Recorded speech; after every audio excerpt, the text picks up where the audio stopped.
Je t'emmène vivre ma journée à Disneyland Studio. Déjà, t'es à peine arrivé que t'as cette sensation incroyable quand t'arrives sur les tapis roulants à l'entrée de Disneyland. Tu sais que tu vas aimer ta journée. Du coup, on est arrivé et on est parti vers Ratatouille. On a fait la queue, on commence l'attraction et là, tac, elle tombe en panne. On sait pas ce qu'il y a eu, mais on a été évacué et on nous a donné un ticket pour revenir plus tard. Du coup, on est parti faire Avengers Flight Force. La file d'attente est cool, c'est bien thématisé. Pour l'attraction, au départ, t'es lancé à 100 km/h, c'est une pure folie.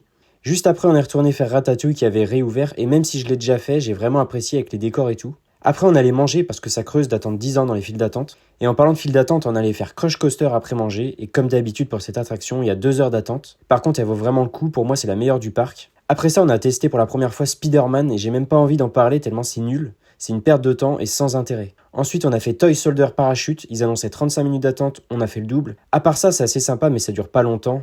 Et moi qui déteste la chute libre, en vrai, celle-là ça va. Après avoir mangé des châtaignes grillées, on est reparti faire la dernière attraction, le RC Racer. C'était une première fois aussi pour celle-là, j'ai bien aimé mais encore une fois c'était trop court. La journée est finie et on n'a pas fait la tour de la terreur, comme j'ai dit juste avant, je n'aime pas la chute libre. Alors, quelle est ton attraction préférée du Disney Studio ?